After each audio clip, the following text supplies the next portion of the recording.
again. I've seen Doctor Strange about 7 times, out of which twice I was sober. Doctor Strange is the 69th movie of the Marvel Cinematic Universe, and here we see benzene cyclohexane playing Doctor Strange. Doctor Strange is a sorcerer supreme, whatever that means. I don't read the comics, but he can control magic, and there's other dimensions, and I have a few problems with this movie. Now, is it entertaining? Yeah, I think this movie is great as an acid simulator, but when it comes to the characters and the story, I think it falls short like most Marvel movies do. And I think they're all entertaining movies, but a lot of times the Marvel movies are just kind of fillers to like be, hey, this guy's gonna be in Infinity War, and so you gotta watch this movie to know what he's gonna do. Bumblefuck Cabbage Patch just kind of being a doctor, and he's like a really good doctor, but he's arrogant and he's just an asshole, and it's pretty clear. And then he gets into a car accident because he's texting and driving.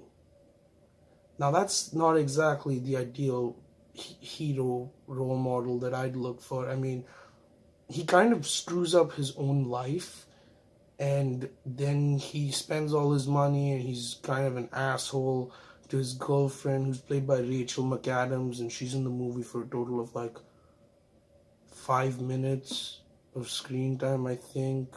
So anyway, after butt stuff cunnilingus breaks his hands, he's an asshole to his girlfriend, and he's just like, oh, I don't care about you because I'm having a bad time, and she breaks up with him, obviously. And then he does what any British white man would do. He goes to the east, to the Indian subcontinent, to find out if they can heal him. So yeah, he goes to India. He goes to Nepal, where he gets mugged by a bunch of Americans. Surprisingly, like none of these people are brown. They're like they speak with American accents, but they beat him up. And then a black dude shows up, and he's like, "I know what you're looking for." So yeah. And then, of course, this white British lady shows up, and she's like, oh, I'm the ancient one and I can teach you everything. And then there's like this huge, like, acid flashback sequence, which was in the trailer completely. And then, of course, he starts learning, and he's like, oh, I have to forget everything I've learned, and I gotta restart, and just usual bullshit like that. But then he realizes that there's the time stone, and the time stone allows you to reverse time. And obviously, he uses this on an apple instead of fixing his hands. When you have the time power, why don't you just, whoa, my hands are fine again? Like, he doesn't do that.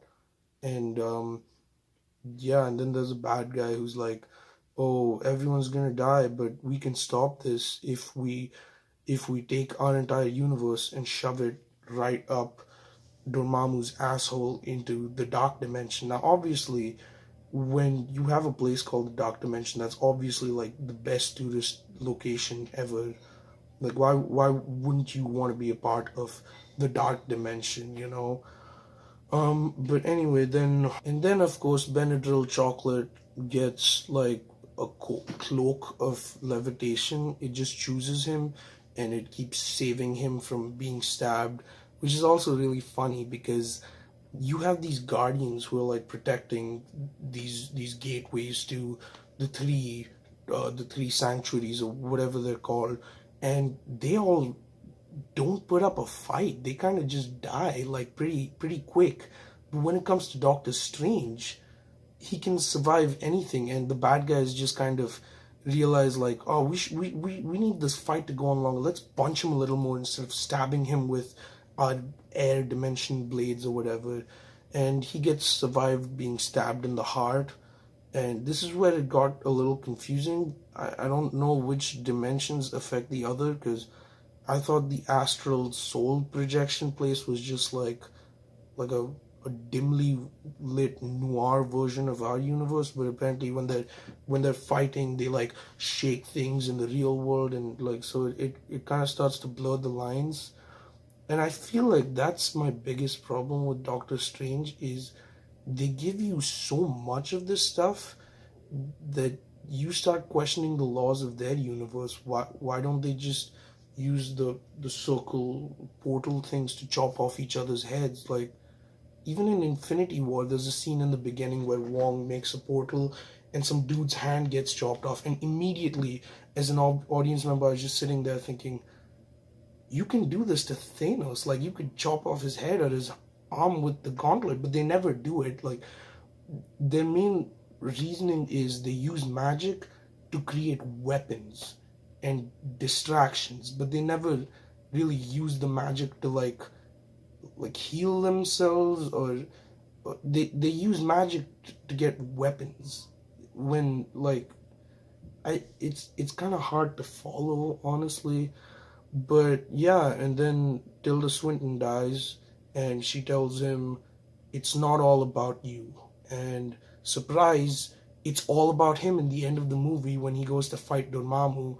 And this was another weird part of the movie because he goes to the dark dimension where they've said it's where Mads Mikkelsen kind of goes, it's a dimension beyond time, Doctor. And so obviously, and so you're led to believe that time doesn't exist in Dormammu's dimension. But when Doctor Strange goes there, he uses the time stone to put Dormammu in a loop, which just makes no sense. That's like it's like taking a cell phone to a different dimension and saying, I ain't got no service. Of course, you're not going to have service. They don't have your fucking providers in another dimension. How are you using time in a dimension where time doesn't exist? Like, it just. And how does Dormammu even realize that he's stuck in a time loop? I mean, shouldn't he, since he doesn't understand the concept of time, wouldn't he just unknowingly be doing the same thing again and again? Like, how does he realize that he's been trapped by Doctor Strange? Um, yeah, I don't get it. But anyway, there's a scene where Doctor Strange is being stitched up by his girlfriend, and he's like, "Wow, I was a real asshole to you." And she's like, "Yeah, you were," but obviously she realizes what a changed man he is. I didn't realize it, but she didn't, so she kisses him, and he's like, "I gotta leave now, bye." And they do this cool fight sequence where everything's going backwards, like, and like they're fighting forwards, and it's pretty cool. All in all, I think Batman Catwoman does a really good job as Doctor Strange. He just kind of he has that aura of like an arrogant asshole, but where I feel the movie failed me is in his character development because it never seems to me that he actually like transforms as a person. I mean, in the end, he yeah sure he sacrifices himself for the universe, but it's all about him. So he gets everything he deserves because he broke his hands and went looking for money and healing powers. All in all, Doctor Strange is a pretty enjoyable movie. I think it's fun. It's got a lot of cool sequences, and it's definitely better than Thor: The Dark World. I don't even remember that movie. My brain has kind of purged the memory of The Dark World. So hopefully they'll never make one of those types of movies again. All in all, Doctor Strange is a pretty enjoyable movie, especially if you're on any of these substances, and it's entertaining. There's a lot of cool, trippy visuals, and I can't even imagine how much money they put into like one of those sequences. It's incredible. It kind of feels like the directors just sat down and had wet dreams about Inception and were like, we gotta make this. And so it's a really enjoyable movie. It's definitely better than Thor: The Dark World. Fuck it, anything's better than Thor: The Dark World. I don't even remember Thor: The Dark World. There were gray elves, and it was a boring Thor movie. And then they made up for that with Ragnarok. So I think it's all good. But yeah, like I said, this movie is just kind of a filler to show you, like, oh, Doctor Strange is a character, and he's gonna be in the Marvel Universe a lot more. So hopefully they'll pick up on his story and kind of develop his character more than just, I'm Tony Stark, but a doctor with magic.